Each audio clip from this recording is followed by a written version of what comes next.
Hey, how's it going, guys? Superhero Ideal here, back again at my patented bandana table, as you can see. And I'm just doing a quick little video about the shelter kit that I would carry. This is just a lightweight system that I have. I would actually carry this with my mini survival kit, but that kit's no longer in use. I've broken it up into other systems. But I still use this particular shelter kit. And a lot of people ask questions about why I didn't carry shelter in that kit, but I did. It was in the descriptions. A lot of people may have missed that. There was one person in particular, I'm not going to say any names. He had a real problem with that, but it was addressed even in the first 10 seconds of the video and in the video description about, certain things that may be missing, like shelter in this instance or first aid. I actually just carry those things separate, and I believe in carrying, certain, certain things separate from other things. And the reason I carry the shelter kit separately is just because of the bulk. All these items here are actually bigger than that kit combined. The mini survival kit, that is. And I would just sort that out, through my person, cargo pockets usually. But these are just some very simple, not really expensive pieces of gear that would carry that cover the shelter and exposure aspect of survival. And I'll just go through everything here, just some simple items. First up, we have the cheap poncho. This is one of those disposable garbage type bags, attainable anywhere. Walmart, Kmart, Walgreens, grocery stores, even seen them at gas stations or rest stops from time to time. Never know when you're going to be caught in rain, any type of downpour, just slip that on. For the most part, you'll be covered on that. Just basically a glorified garbage bag with a hood and sleeve holes. Just a small roll of duct tape. Talked about that in the previous video, rolling your own. Much cheaper than buying, pre-made lengths of duct tape in these small rolls. And that's just to help patch everything together. And I'll actually use that with the survival blanket there. The heat sheet survival blanket, that is. To actually kind of make grommets on the corner or the sides. Just so I can spin it a little better, help reinforce those edges. And I'm actually going to talk about these two items here, both made by Adventure Medical Kits, good company, highly suggest their products. But I'm going to address the polycarbonate versus mylar. And for those of you who don't know, mylar is generally what you've seen, survival blankets made of up until roughly about 4 years ago. May be wrong on that, but mylar is basically just the material you'll see for, like, birthday balloons. You see those big shiny silver ones at grocery stores? That's all that is, and it's not really that durable. Versus the polycarbonate items you see here, I believe they did a test, and mylar is only 1/5 of an ounce lighter than a 6x6 section of the polycarbonate here, and that's the only real advantage it has. This stuff is much more durable.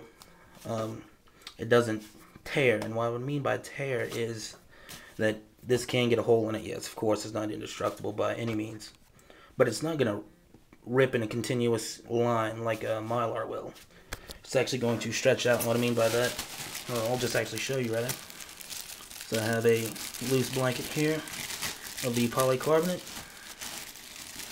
and it'll actually stretch. You can actually see it's taking the shape of my finger. It's kind of hard to break. You can see it stretching out. And if I did this to a piece of mylar, it'd probably break, and it's going to get that just continuous straight rip on it.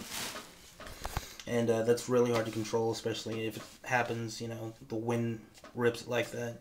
It's just going to go straight in half. But the polycarbonate, much stronger, as well repairable, as Adventure Medical Kits refers to it as.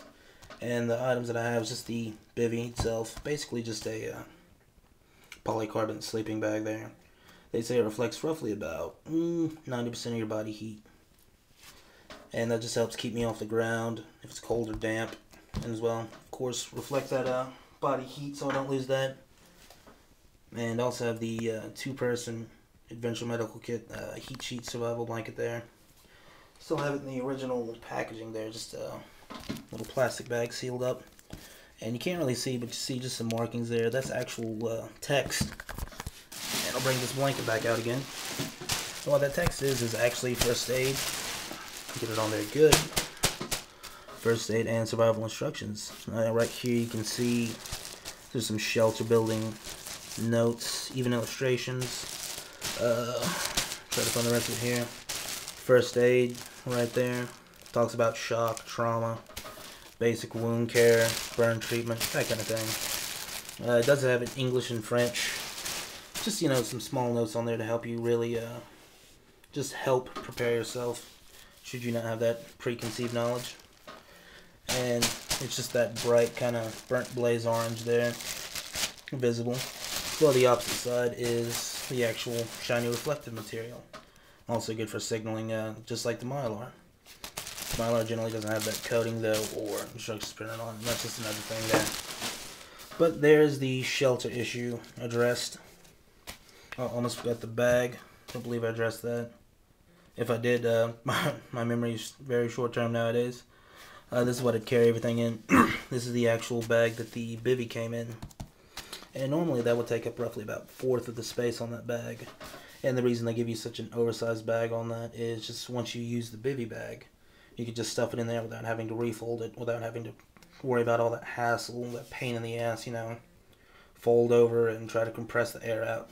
You just stuff it back in there and cinch it up with this little drawstring cord and be on your way.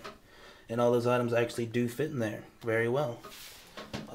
Very lightweight kit. I think when I weighed it, it came out to 1 1/15 of a pound, so really not that heavy. And just very simple, important pieces of gear to have for shelter. I believe that's everything I'm supposed to cover in that. It's been a while since I made a video. A little rusty. Do apologize, but there's more to come. Gonna have a little better planned out next time, so till then, y'all. Any questions, comments, please post. Suggestions as well. And take it easy.